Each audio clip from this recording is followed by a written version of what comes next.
Okay, that brings us to chapter 4, which is the spine. Here's an introductory image, which the book has, let me go back, about the spine. And as you can see, there's some abnormalities here, some trauma that has actually happened. We have a rib fracture here at the costovertebral joint. We also have a fracture running here of lumbar vertebrae, one running here, one running here, and then we also have fragmentation back into the spinal canal. And we also have possible fracture here and here. And so as a result of that, we could have serious compression in the spinal canal and serious impairment of the patient's nervous system, just simply because of this. So it's very dangerous. Spines are sometimes hit or miss. Sometimes we see a lot of pathology, sometimes we see no pathology. And that's kind of one of the hit or misses in terms of viewing the spine. So I'm sure we all have a pretty good grasp on what the spine actually does. And we know that, just to begin with, the vertebral column is a remarkable structure. It supports the weight of the body, helps to maintain posture, and protects the delicate spinal cord and nerves. So it has three functions here. And as we can see, it does these quite beautifully. It's made of 33 vertebrae, so know this, that there's 33 vertebrae. There's going to be 7 in the cervical spine, 12 in the thoracic spine, and 5 in the lumbar spine. And then that brings us a total of 24. And then there are basically 7 segments for the sacrum and coccyx. We also see that we have a lordotic curve, which is the cervical and lumbar spine, and kyphotic curve, which is the thoracic and sacral curvature. So basically we have a spine that looks something like this. And so this being your kyphotic curves here and here, and this being your lordotic curves here and here. And that'll become more apparent as we actually venture through our scans. A typical vertebrae consists of 2 main parts. We have the body, which is the anterior element or the anterior portion, and this is in charge of supporting the weight of the body. And so this is why any abnormalities to the vertebral body can cause serious damage to other parts of the vertebrae as well. The vertebral arch, posterior element, and it attaches to the sides of the body and forms the vertebral foramen or foramina. And the succession of vertebral foramina forms the vertebral canal, which contains and protects the spinal cord. Sometimes this vertebral canal is used interchangeably with the spinal canal, and that's perfectly fine whether you want to interchange those or not. But just know that it takes both the anterior and posterior portions of the vertebrae to actually form this spinal or vertebral canal. So here we have the lordotic curve, the cervical curvature, the thoracic, which is the kyphotic curve, lumbar vertebrae, which is the lordotic curve once again, and kyphotic curve of the sacrum and coccyx.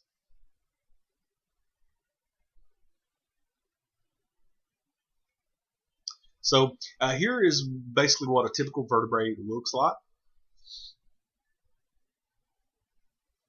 So we have pretty much a dividing line here between the anterior element and the posterior element. We see that the arch, pretty much this area here, makes up the posterior element. As we can see, the vertebral body is quite large, and it serves its function of basically supporting the weight of the body. To attach the arch or to make up the first segment of the arch, we have the pedicle. And then we have the transverse process here. And this is bilaterally. And then to connect from the transverse process to the spinous process, we have the lamina, which is this area here. So this area and this area are the lamina, and they merge together to form the spinous process, which is the most posterior portion of the vertebral or of the vertebrae in general. Also, we have the superior articular process here bilaterally, and on the underside of it, we actually have the inferior articular process.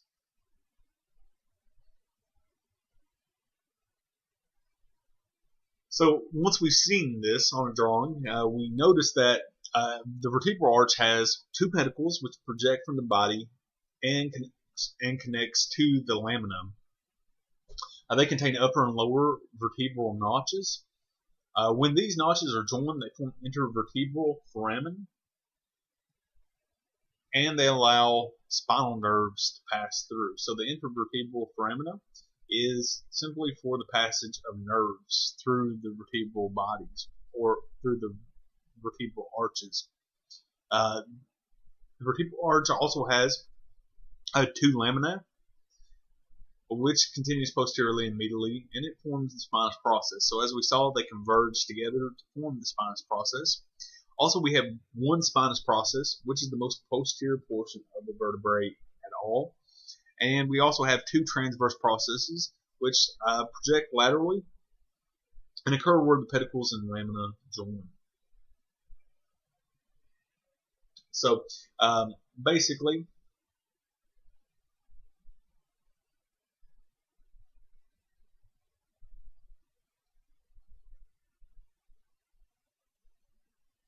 we have something that looks, I realize this is a very crude drawing, but we have the lamina and the pedicles joining together to form the transverse process. So we have the pedicles, lamina joining together, transverse process, and then the two lamina joining together to form the spinous process.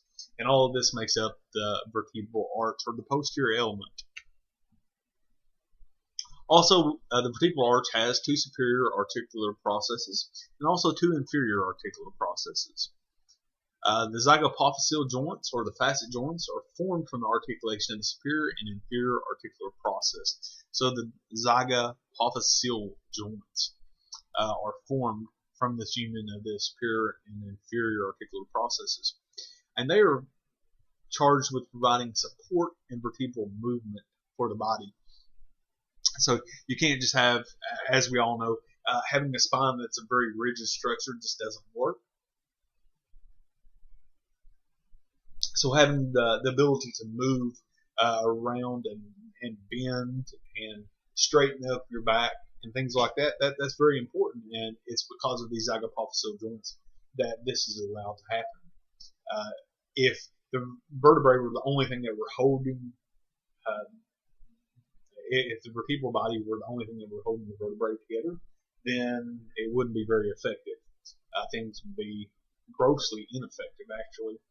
But also, we have intervertebral disc, which is the shock-absorbing part of the vertebrae, or situated in between the vertebral bodies. And it's made up of two parts: the nucleus pulposus, which is the soft central semigelatinous material, and the annulus fibrosus, which is the firm outer portion.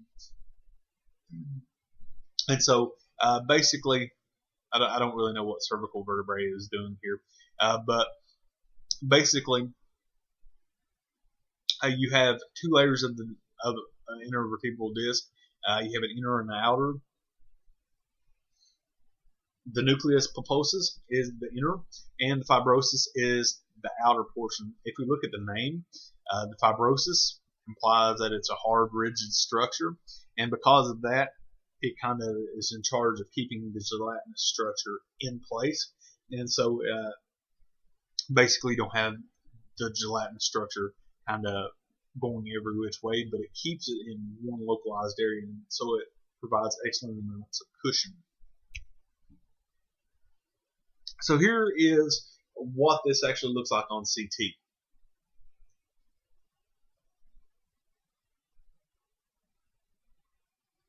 Notice that we are at L5, and at L5 we're seeing that we have the vertebral body, which is the structure here. Then we have the pedicle,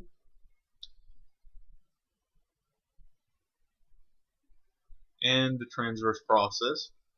Then we have a lamina bilaterally, converging together to form the spinous process.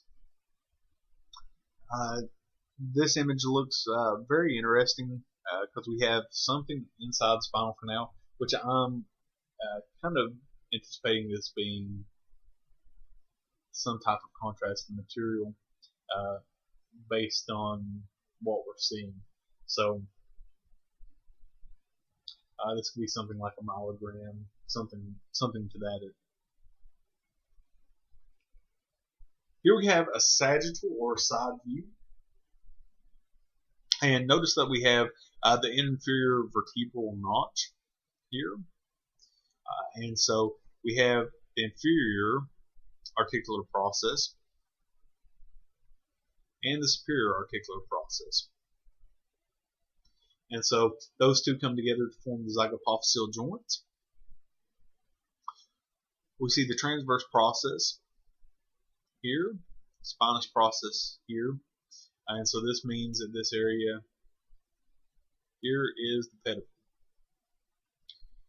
Also, we have the body of the vertebrae, which is pretty much comprised of this entire area here.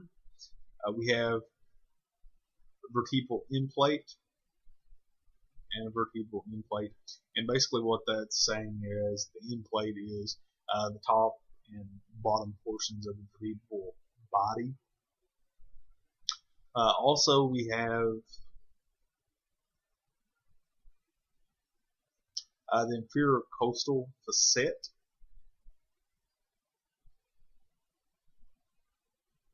and a superior costal facet, and so that is what basically we have for articulations for the ribs.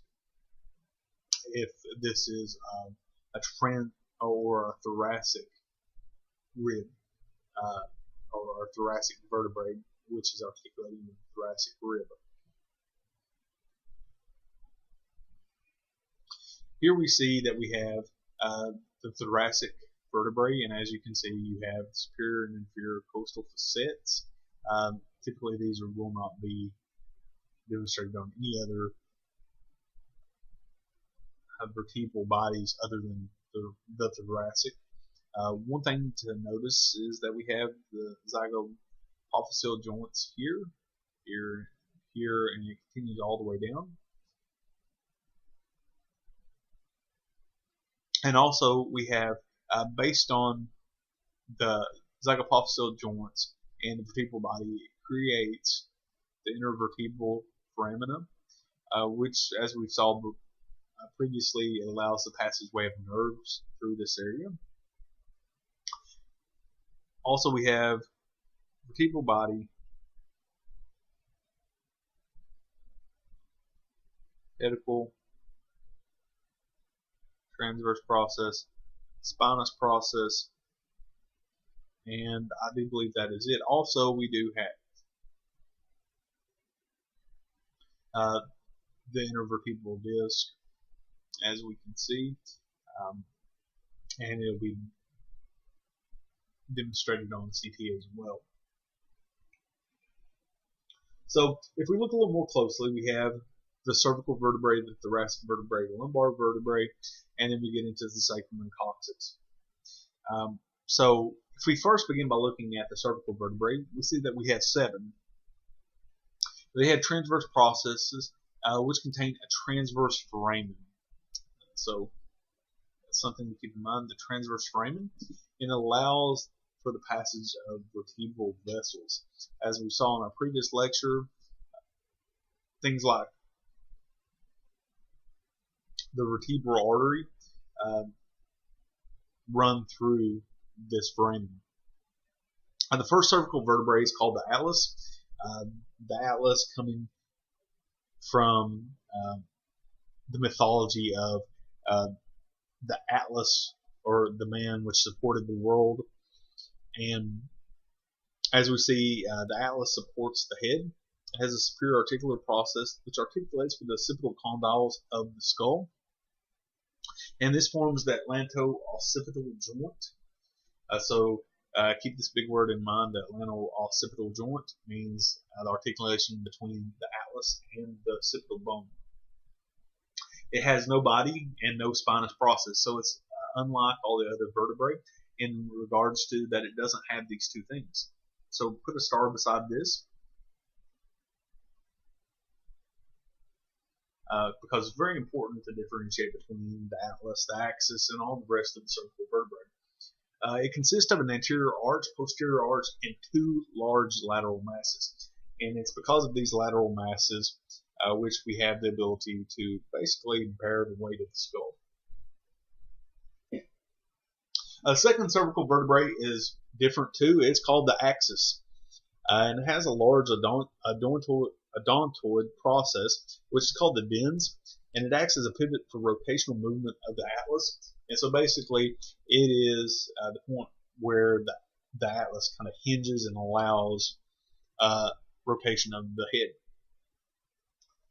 The cervical vertebrae, C3 through C6, have unique configuration with their bifid spinous process. When we're saying bifid spinous process, we typically think of the spinous process looking something like this. However, C3 through C6 has a bifid tip, which means that it's something like this. And so you have an indentation here. The seventh cervical vertebrae, or the vertebra prominens, has a long spinous process that is typically not bifid. So we see that C3 through 6 is this type, but C7 typically resorts back to this. This spinous process is easily palpable posteriorly at the base of the neck. So you're going to look for C7 at the base of the neck. You can probably reach around to the back of your neck right now and feel the vertebra prominens, because it's very prominent in every individual.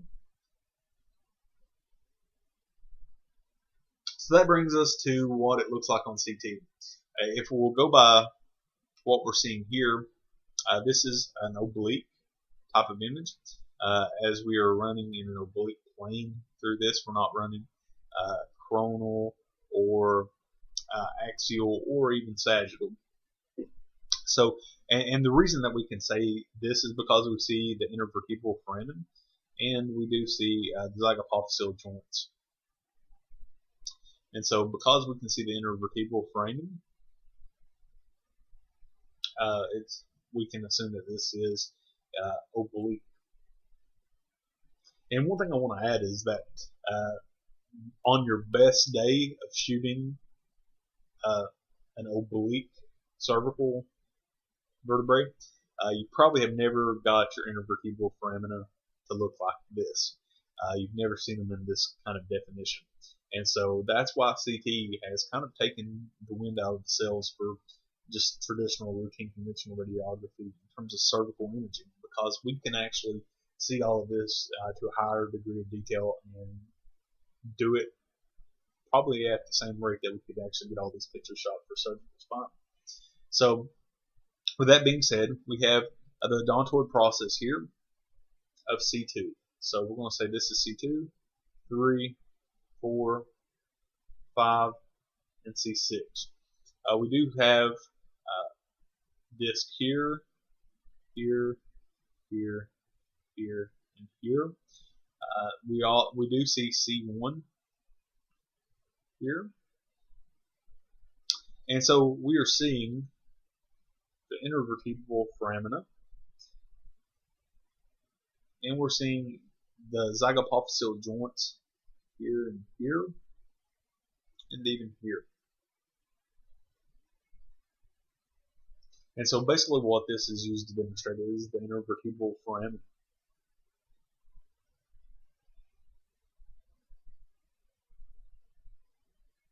We'll go back.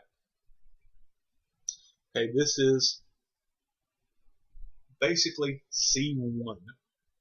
So probably want to write that on your PowerPoint, but this is C1. Notice we have an anterior and a posterior arch, and so basically we don't have a vertebral body, but we have this big, huge open spot on the inside. And so this is where you're going to see the odontoid process, or the dens of C2, actually reside. And then there's going to be ligaments that help to hold this together and everything. But for the moment, let's just focus on this. We have the anterior arch, which would be this entire structure here. And then we have the posterior arch. And so pretty simple up to this point. We have the superior articular processes.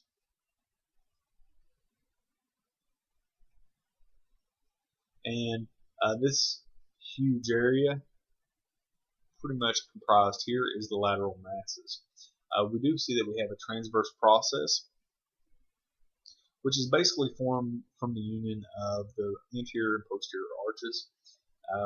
And we do see that we have the transverse foramen, essential for the cervical vertebrae to actually allow the passage of arteries and other vessels up. Here we see C1 and CT. We have the transverse foramen here. We have a transverse process. We don't see it on the left side. We have the anterior arch here, and then we have the posterior arch. We have the superior articular process here, and then moreover we have the big lateral mass here.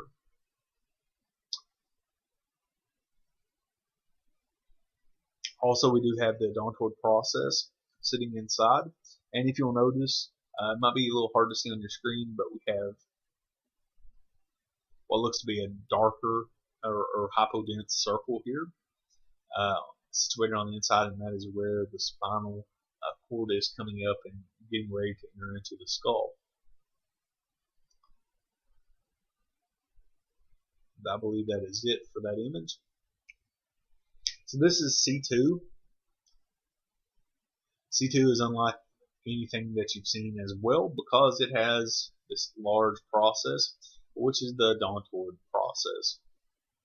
You still have the superior articular processes and the inferior articular processes bilaterally, but you do have a body here.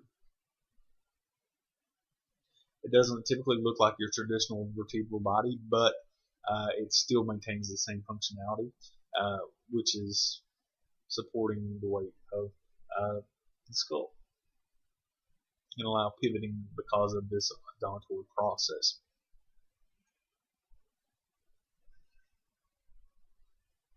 Here is what it looks like in terms of CT. We can see we have the odontoid process here. So all of this is the odontoid process. We have the body, C2. We have the superior articular processes. We have the intervertebral disc, and we have to look at C1 as well.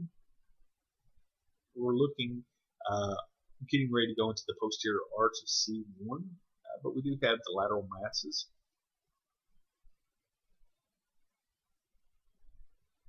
And we do have the occipital condyles here, and the superior articular processes there. The transverse process of C1 bilaterally. And I believe that is it. Here's a sagittal view of C1, 2, and 3. We have the anterior arch of C1 here. Then we have the posterior arch. We can see that we have a hypodense area here, which is the spinal cord or the spinal canal. We'll say canal because we can actually not get the exact or the proximity of the spinal cord. We have the odontoid.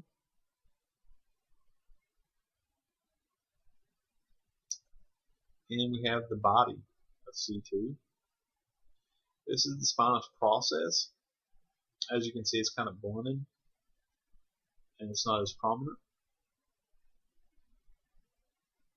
Then we have, as we get into C3, we actually have a traditional body and spinous process. Also, we have the vertebral end plate here and here.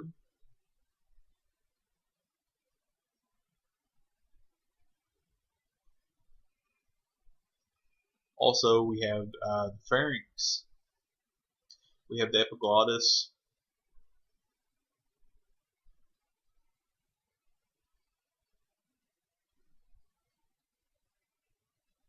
And I do believe that is it for that image as well. So this is kind of a crude drawing of what C1 and C2 and their relationship actually looks like. We have superior articular process of C1 and the inferior articular process of C1, superior articular process of C2, and the inferior articular process of C2. We have the bifid tip, as you can see here. And notice how the odontoid is actually situated on the anterior, more towards the anterior arch than the posterior arch. We have the transverse foramina, once again to allow passageway of vessels. We have the transverse process.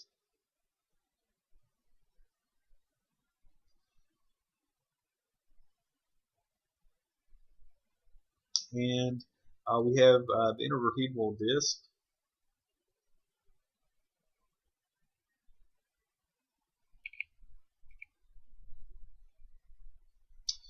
Okay, so here is a sagittal view of C2. So once again, this is C2. You can tell this because you have the large odontoid process. You have the superior articular process and the inferior articular process. The transverse foramen, transverse process, spinous process, which looks strange on this, and then you have your vertebral arch here.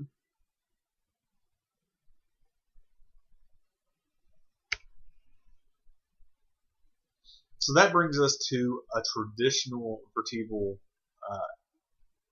area, traditional vertebral layout for cervical vertebrae and pretty much for the rest of the body, with certain exceptions like the transverse foramen. So we do have the superior articular processes here. We have the pedicle, the lamina,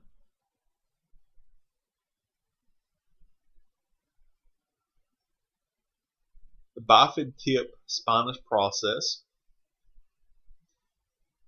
We have the body,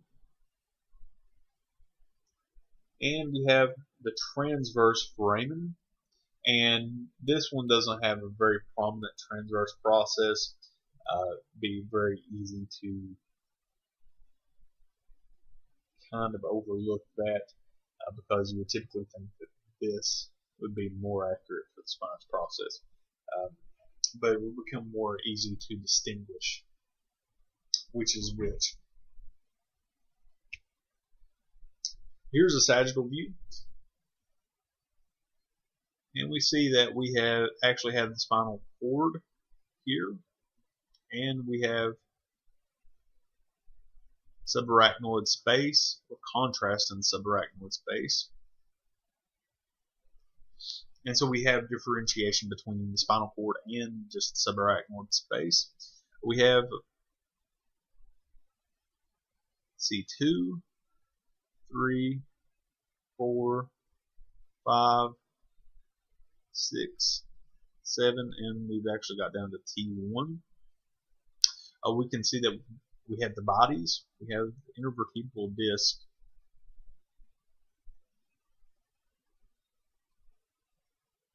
and this contrast inside of subarachnoid space actually allows us to see whether there is any significant disc bulging, and if there is, to what degree. And as you can see, there might be a slight disc bulge, but not much at all in terms of this. Nothing certainly to encroach the spinal canal. Also, we have spinous processes from C2 through pretty much C7. I notice how C7 has a very elongated appearance, and that's why it makes it prominent, or as we call it, the vertebral prominence.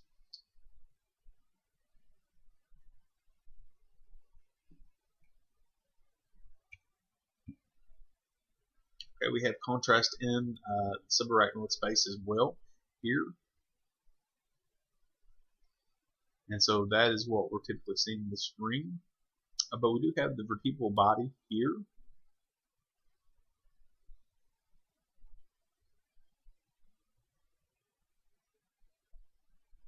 We have, really we're not seeing the pedicle very well, but this looks like it might be the transverse foramen.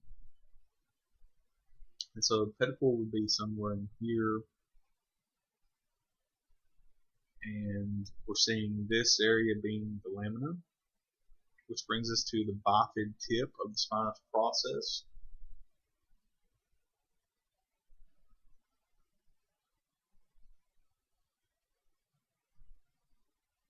Here is C7.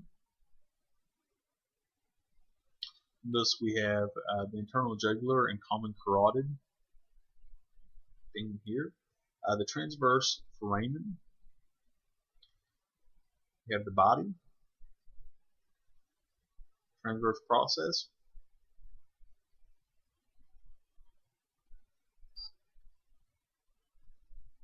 pedicle, lamina,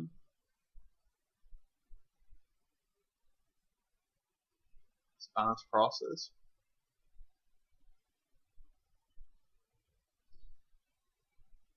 and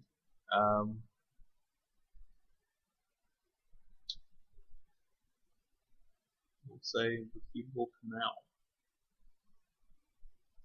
And I believe that is pretty much all the relevant images, structures on this image, as well as most of the thoracic spine. One thing to take notice of here is the spinal cord. We see it ascending down. And additionally, surrounding the spinal cord, we have meninges as well as cerebrospinal fluid. Additionally, we have C1, C2, C3, C4, C5, C6, C7, T1, all the way down to T10. We have the vertebral bodies well demonstrated. We have the nucleus pulposus demonstrated on many levels, and the annulus fibrosus demonstrated as well. Notice where this arrow is pointing to the vertebral prominence of C7, residing here.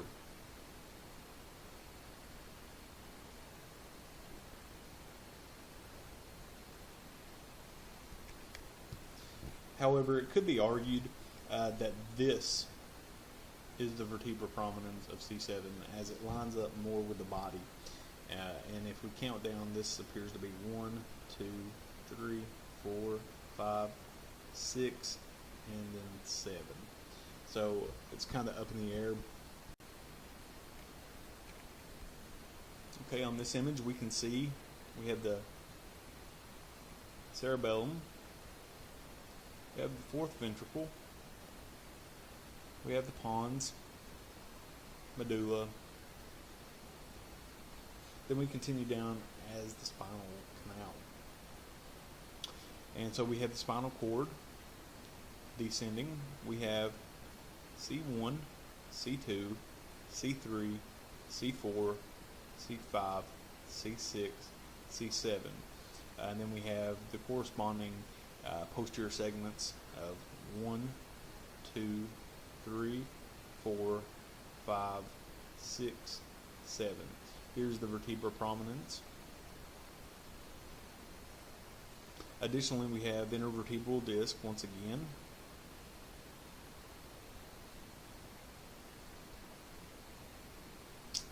And we have the anterior and posterior longitudinal ligaments. These help to hold the spine in place and keep things from moving and shifting too much.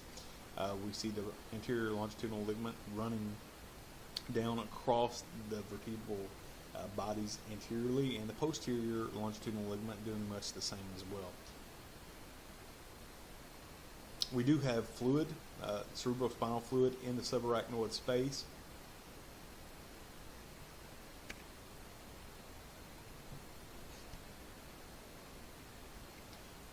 Additionally, we have the nasopharynx, the oropharynx, and laryngopharynx demonstrated here as well. This may be slightly even more difficult to see, but we have the lateral masses of C1,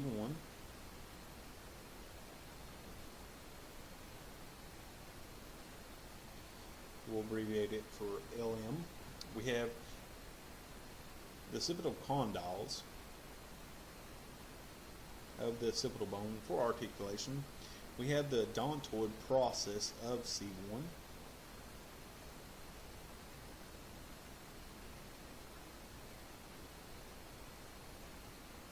We have the vertebral arteries ascending up.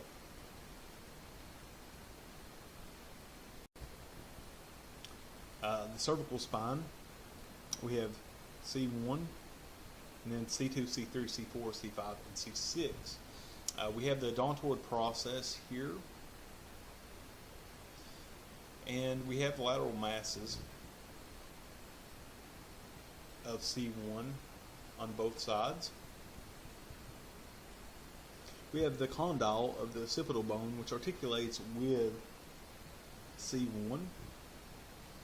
Additionally, we're showing the vertebral artery on the right-hand side, ascending through the neck, through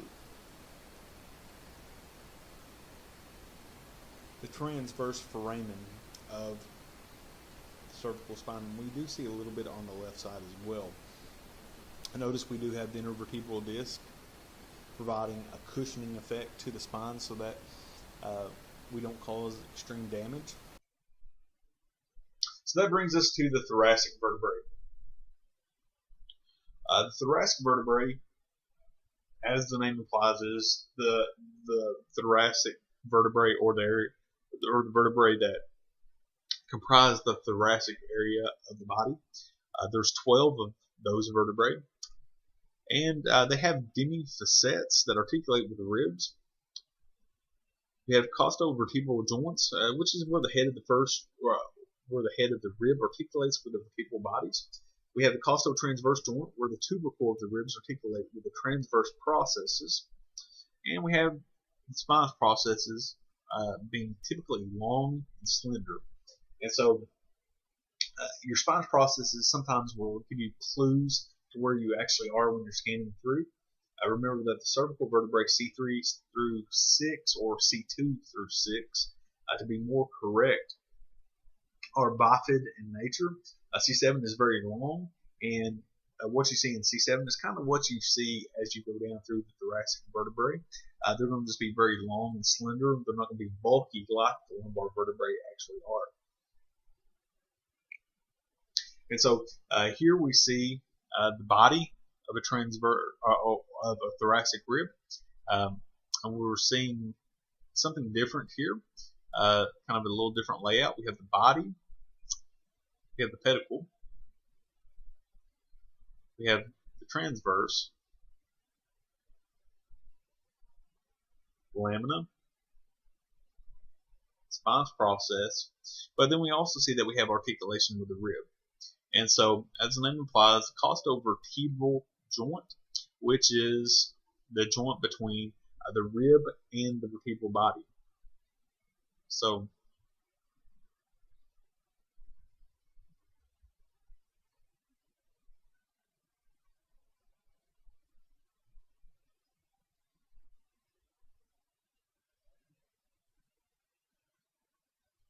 and then we also have the costotransverse joint, which is the name implies, is the articulation between the rib and the transverse process of uh, the vertebrae. So what it actually looks like in CT is always different than what it actually looks like in a drawing. You can make a drawing look however you want it to, but CT is vastly different. So we see that we have the body, this area. We have the pedicle, lamina, transverse process, spinous process, and we have costovertebral joint and the costotransverse joint. Very important to keep these in mind because you will be seeing these later. That brings us to the lumbar vertebrae.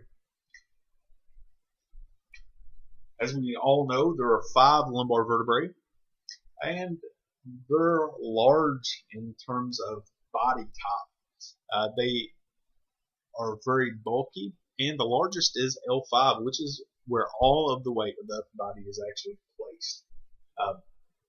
When you hear a lot of people talk about having back pain, one of the most obvious instances or most obvious places to look for lumbar pain is simply L5S1, and that's because L5 has all of the weight of the upper body placed on it. And so if you weigh or if you're overweight, then you have a lot more weight actually bearing down on this joint. And so it's wearing out this disc base to a higher degree. And so typically L5 is where you're going to see a lot of abnormalities. That's not to say that there's not abnormalities that go well above L5, but L5 is a very common place to see abnormalities. So we're looking here, and we see that we have contrast inside of this area. We have the disc. Notice how when you're going through the disc base, you're actually seeing something that looks kind of like a double layer area. This is the nucleus pulposus, which is the gel, and this is the fibrous or tough layer, or the annulus fibrosus. And so we do also see that we have the superior articular process and the inferior articular process of the vertebral areas. We have the spinous process here, and that is pretty much it for this. So, as we know, 3D reconstruction has kind of called on in terms of looking at the spine. And so we start by labeling L5, L4, L3, L2, L1, and sometimes volume rendering is excellent, sometimes volume rendering is not. Yeah, a lot of it is based on whether the patient has enough calcium in their bones to actually demonstrate excellent anatomy. Usually this doesn't work so well in older patients because they don't have enough calcium in their body to actually support doing this, because everything just kind of gets, for lack of a better term, kind of grainy and just unappealing in terms of the way the images actually look. You actually cannot distinguish anything. So looking at this, we have the body, which we're seeing. We're looking in the anterior, in an anterior, posterior, or AP view, and we have the transverse processes here.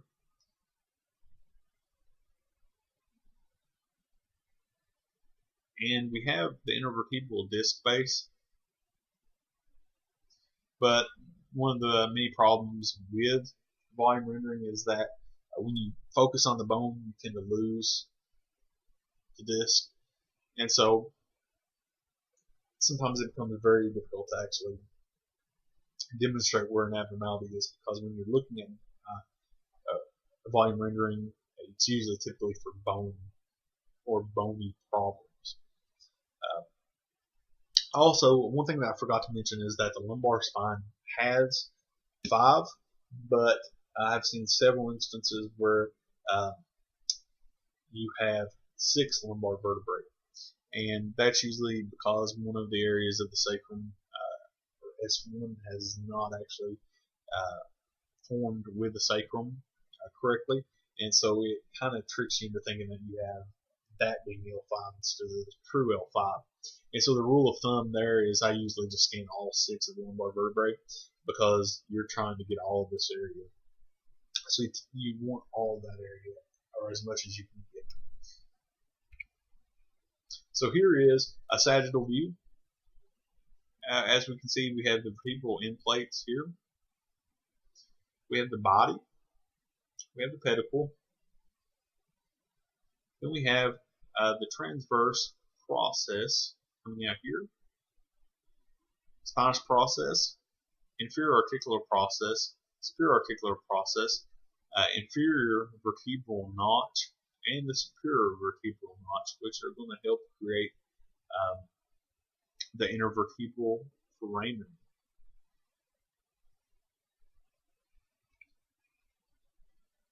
So here is an axial image, pretty much cut and dry. We have the body, transverse process, spinous process, the lamina, and the pedicle, and the vertebral canal. Very simple here. Also, as we're looking at it, we have kidney here, which this would be the right kidney. This would be left kidney, aorta.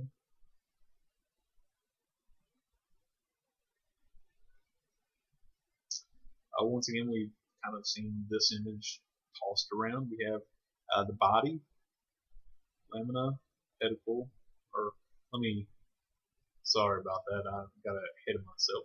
This is pedicle, this is the lamina. Spinous process, transverse process, contrast in probably the subarachnoid space, psoas muscle,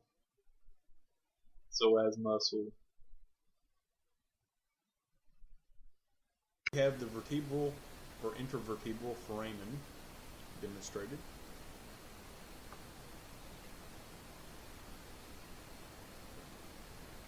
Created by the superior and inferior vertebral notches. Here we have the vertebral bodies and the intervertebral disc.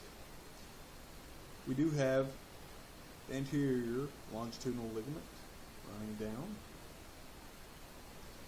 Here we have the L5S1 joint space, which is a common site for vertebral herniation or vertebral disc herniation.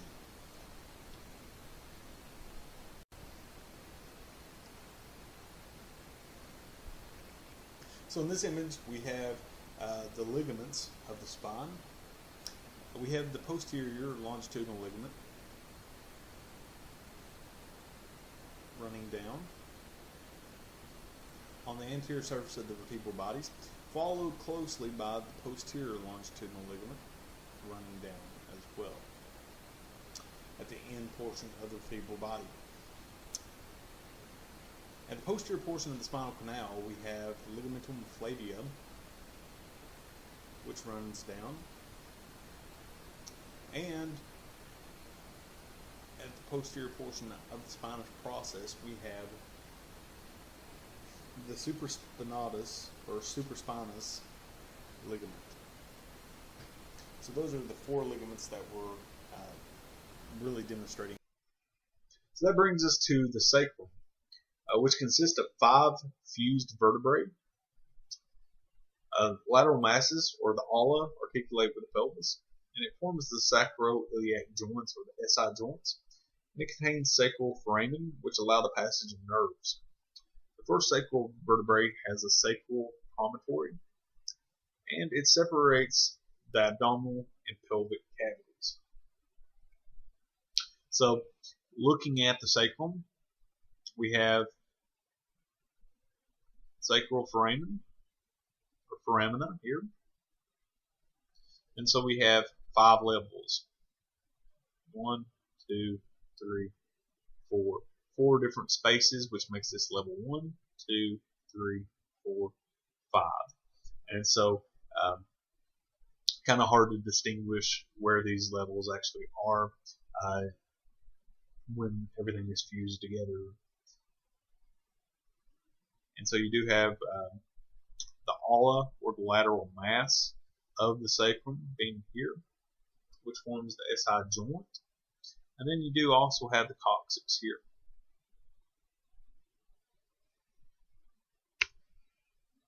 And here is kind of an oblique, if we're actually just having the patient lay flat on the back and we're scanning coronally through. But notice that this is the correct view to actually see the sacral foramina. And I challenge anyone to have actually shot a better sacrum and coccyx than what you will see on CT, because there's no way that, on your best day, that you could actually achieve this with conventional radiography. I've shot some good sacrum and coccyx, and I've shot several bad, just simply because you're obscured by the patient anatomy, whether it's the patient's too large or the patient has a lot of fecal material, and there's no way that you can actually go in there and shoot this and get a good image. So this is typically, if you want to see abnormality, this is going to show you the best. Here we have L5, and so this makes this S1, S2, S3, S4, S5. The reason we can say this is because we actually do see the dividing line here where they're fused. We do see the sacral foramina.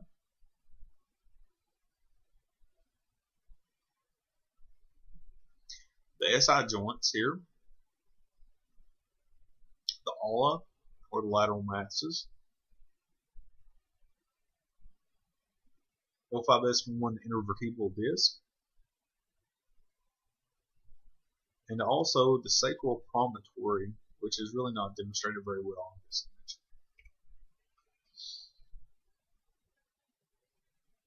Here's S1 once again. We actually do have contrast medium still here. We have the sacral promontory here, which is the most prominent portion jutting out anteriorly. The SI joint, ala, or lateral mass, here, here, and we do have the ilium here.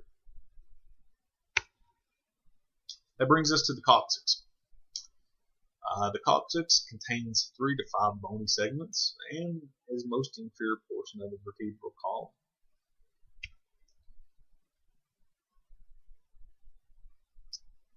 So that brings us to ligaments. We have several ligaments that actually run through the spine, and very important.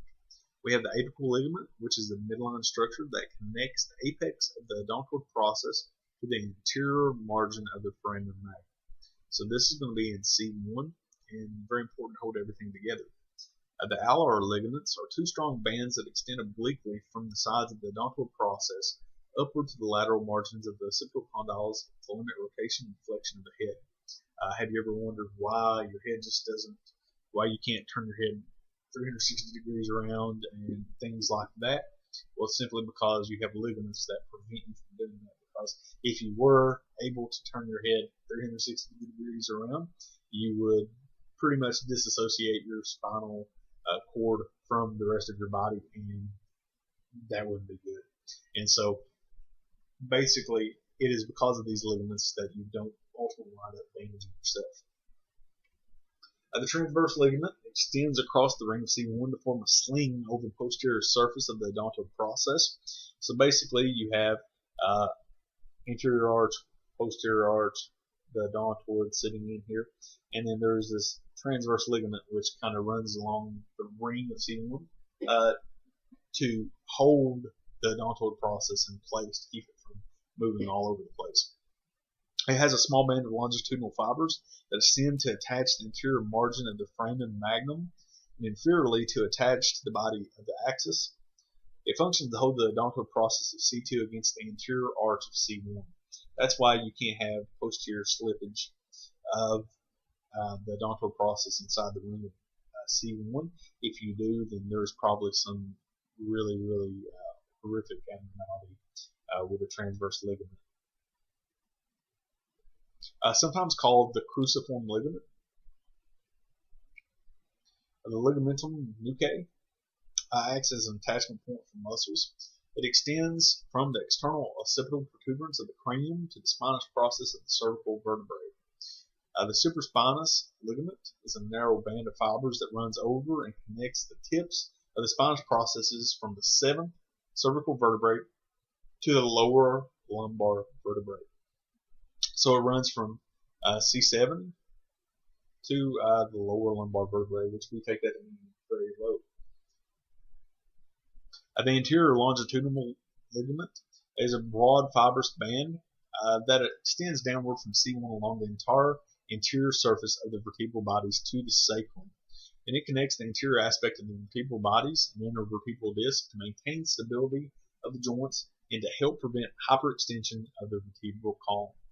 You don't want hyperflexion, nor do you want hyperextension, because that damages all of the associated mechanisms that make the body work. And so because of that, these ligaments help to do that.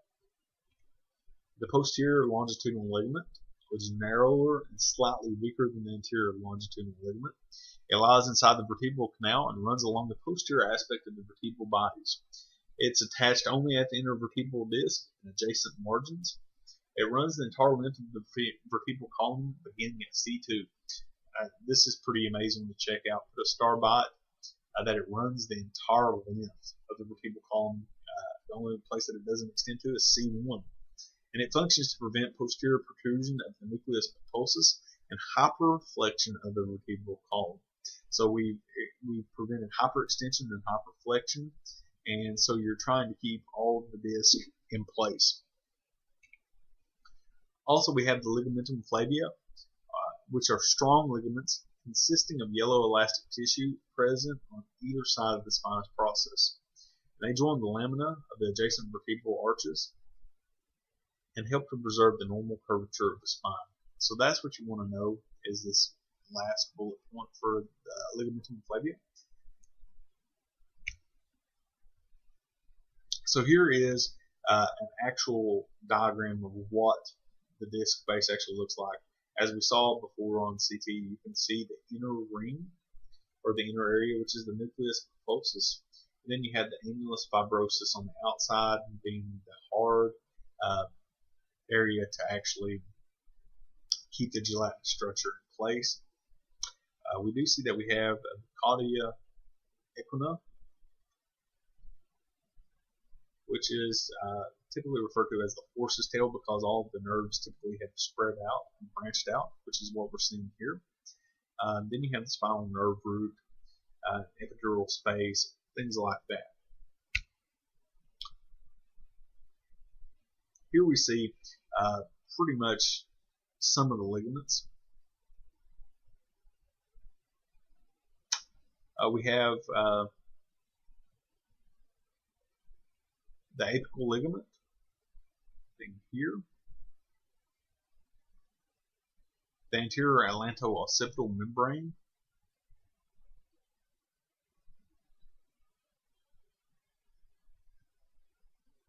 the ligamentum nuchae,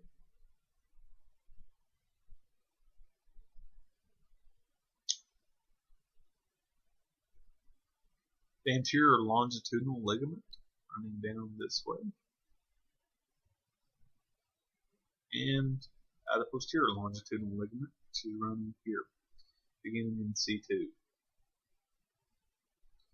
And so as you can see, it kind of traps the intervertebral disc in its place to keep it from going anywhere, and also creating something that kind of holds the vertebral body in place.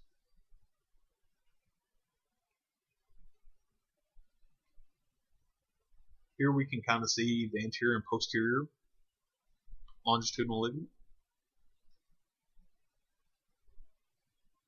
There. We do have the vertebral canal, spinous process, C1, C2, C3, and then we have the anterior arch being here, and the odontoid process being next to the anterior arch, and then we have this, which is the transverse or cruciform ligament, which keeps the odontoid process from moving to the posterior portion or the posterior arch. Here we kind of see how everything is actually laid out. We have the transverse ligament,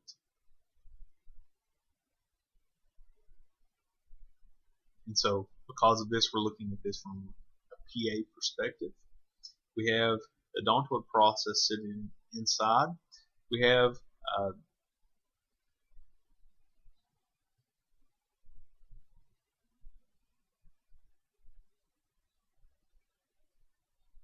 also the alar ligament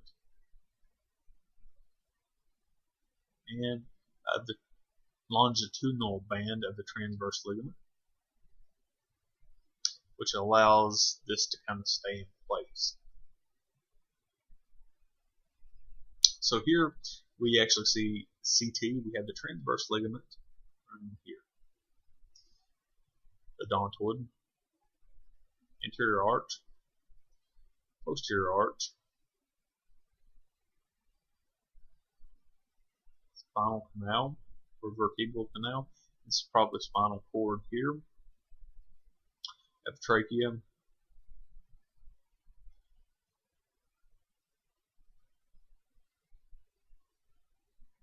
or better, this is let's say oropharynx to be more accurate at this point in juncture.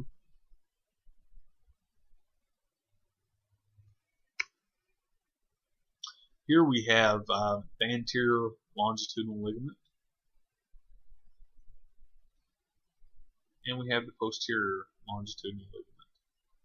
And as you can see, it kind of just compresses everything and keeps everything working together so that one doesn't slip from the other. And then we also have the ligamentum flavium.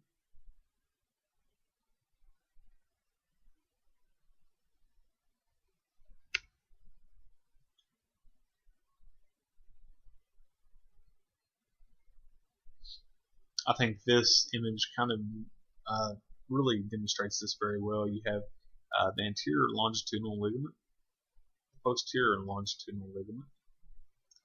You have the intervertebral disc, which we're not going to worry about the hyaline cartilage, or we're just going to worry about the nucleus pulposus, which is here, and the annulus fibrosus, which is the tough outer layer. Then we do have ligamentum flavia, spinous process,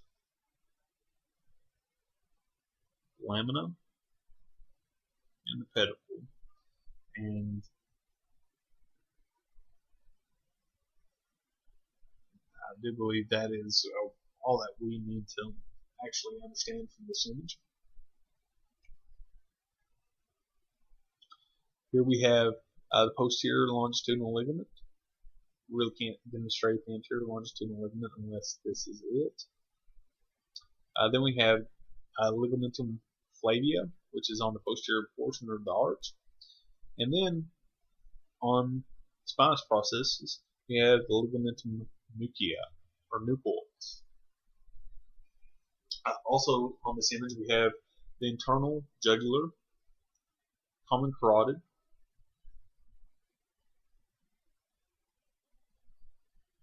thyroid,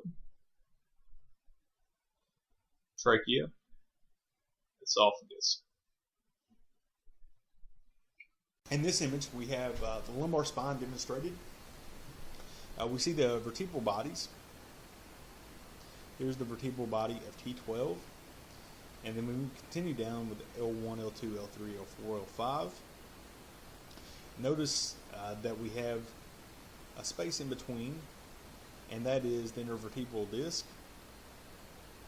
The vertebral end plates are basically the superior and inferior portion of the vertebral bodies, which allow contact with the intervertebral disc. Notice that we have the division of the intervertebral disc. Here we have the nucleus pulposus being on the inside and the annulus fibrosus on the outside. And notice the difference in the way that these appear on the scan. Additionally, we have the spinal cord coming down.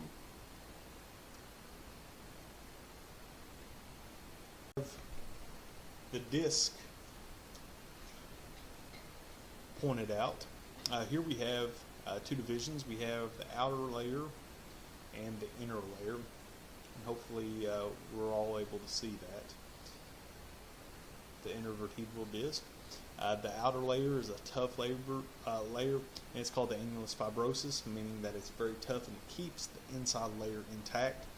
And the inside layer is the nucleus pulposus, and it's more of a gelatin type consistency. Here we see two processes. We have the superior articular process and the inferior articular process. Here we have the spinous process. We're not really showing the transverse process. Additionally, on each side of the vertebral body, we have these two rounded structures. Those are the psoas muscles.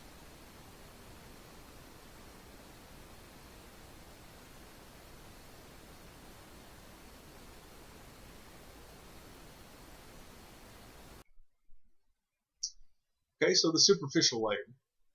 Spinous muscles located on the lateral and posterior aspect of the cervical and upper thoracic spine.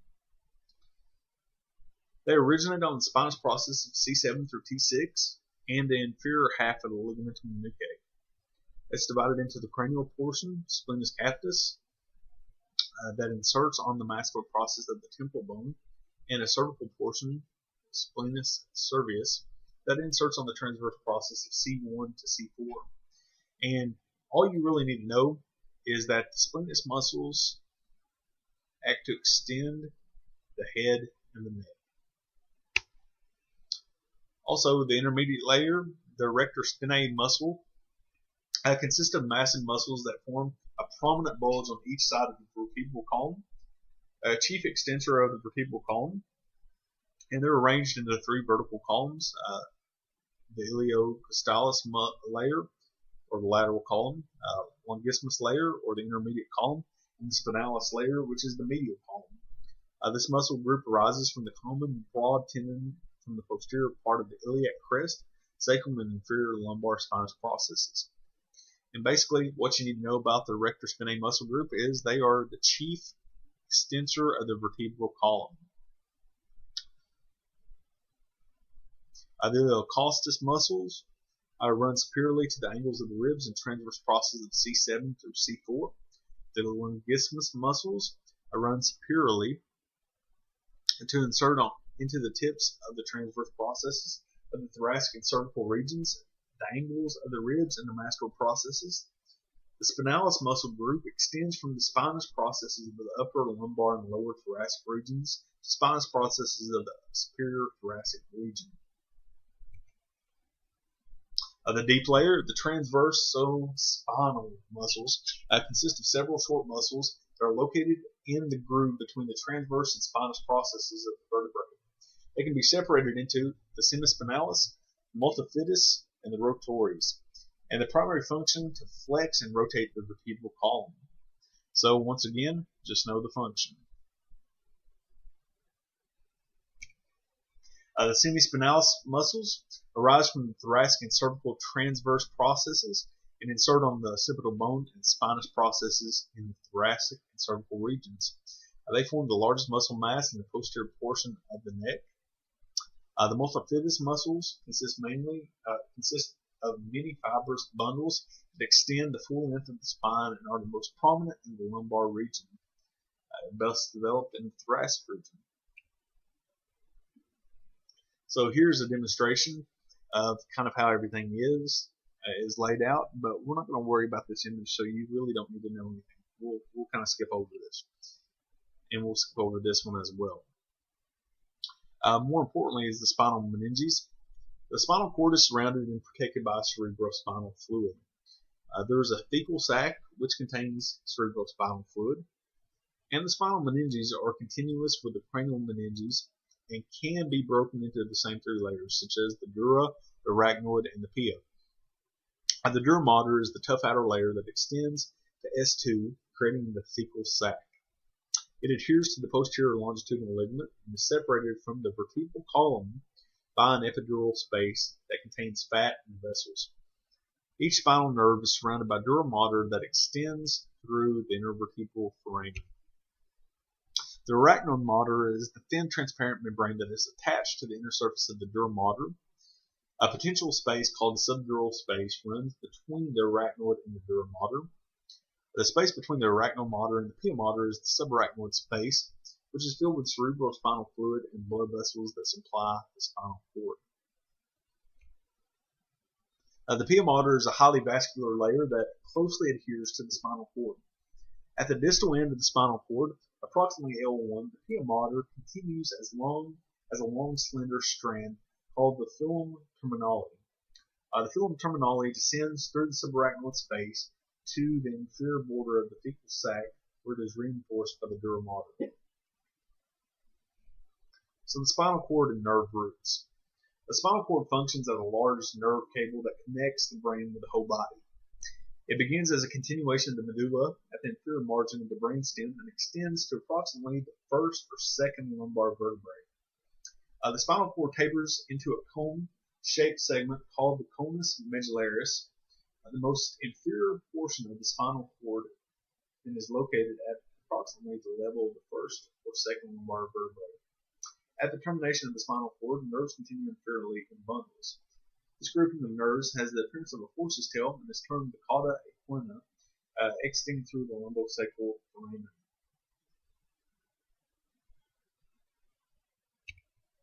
The spinal cord is composed of white and gray matter. The white matter comprises the external borders of the cord and is more abundant. The gray matter is composed of nerve cells and runs the entire length of the cord. Just outside the intervertebral foramina, the ventral and dorsal roots unite to form 31 pairs of spinal nerves. 8 of these nerve pairs correspond to the cervical region, 12 belong to the thoracic region, and 5 correspond to the lumbar region. 5 respond to the sacrum, and 1 belongs to the coccyx. Here we have the cranial nerves, the thoracic nerves, the lumbar nerves, the cervical nerves.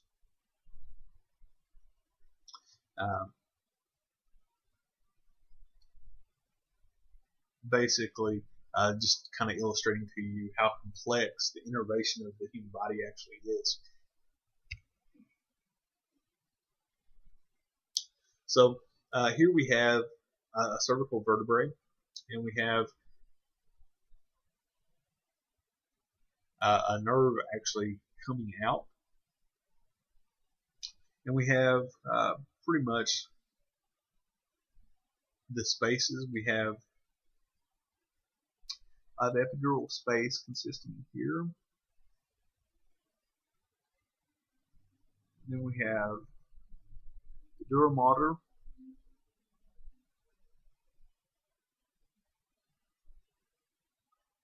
subarachnoid space. And we have the pia mater,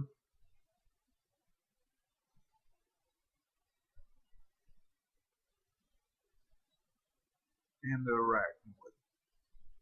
Very difficult to kind of discern. Basically, we're never going to be able to actually demonstrate these adequately on CT, but you do need to just know that these 3 meninges actually exist.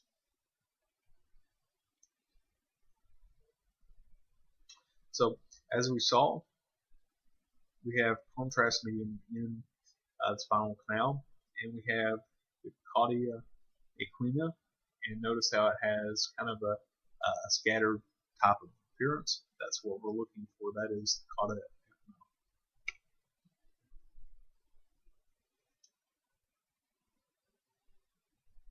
And so, one thing that is kind of difficult to discern, but we have this running here. This is the sciatic nerve. You hear of patients having sciatica, and that is typically when this nerve has some abnormality, something is pressing on it. Also, we have several different things here, such as the femoral vein, femoral artery, femoral head, acetabular bladder, sciatic nerve, and greater trochanter. All of this will be covered once again when we actually get to the lower extremity.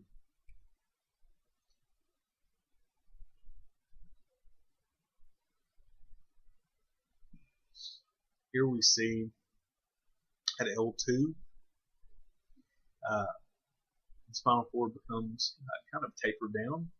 It has like a cone-shaped appearance there. That is the conus medullaris. And then we reach the end of S1, the filum terminale, and then we get to the cauda equina. We have also the subarachnoid space, and then we have the epidural space, the dura mater, arachnoid, and the pia. Here we're examining the spinal canal a little more closely. Notice how the spinal cord begins to taper,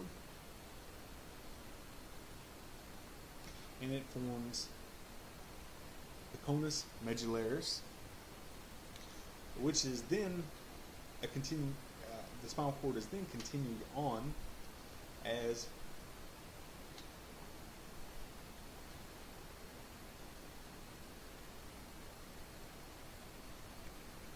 the cauda equina, which appears like a horse's tail, and it kind of meshes out.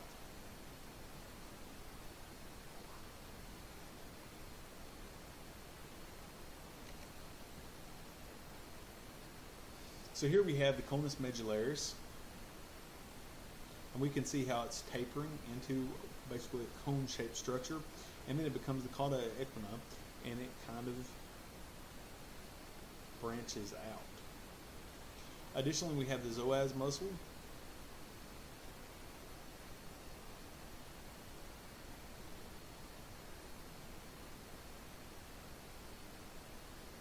we have a spinal nerve root and intervertebral foramen, demonstrated here. We have the sacral promontory, which we're not going to worry about because it's really not easily demonstrated here.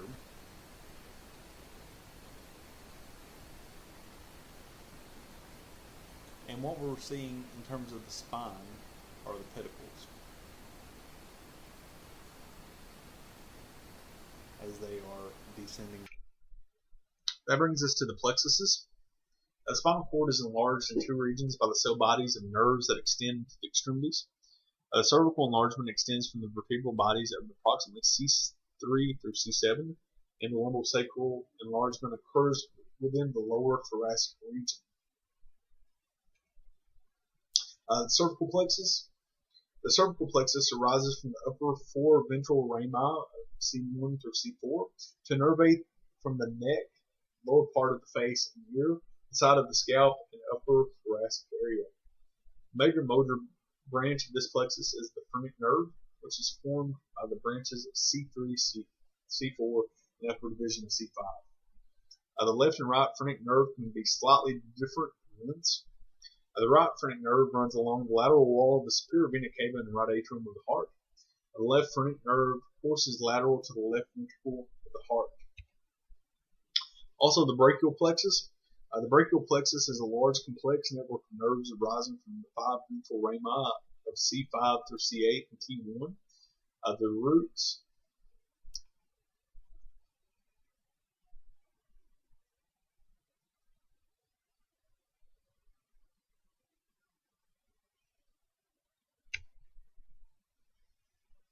sacral plexus are arising from L4, L5, and S1 through S4. The nerves of the sacral plexus innervate the buttock, posterior thigh, and feet. Most of this nerve network continues into the thigh as the sciatic nerve, which is the largest nerve in the body.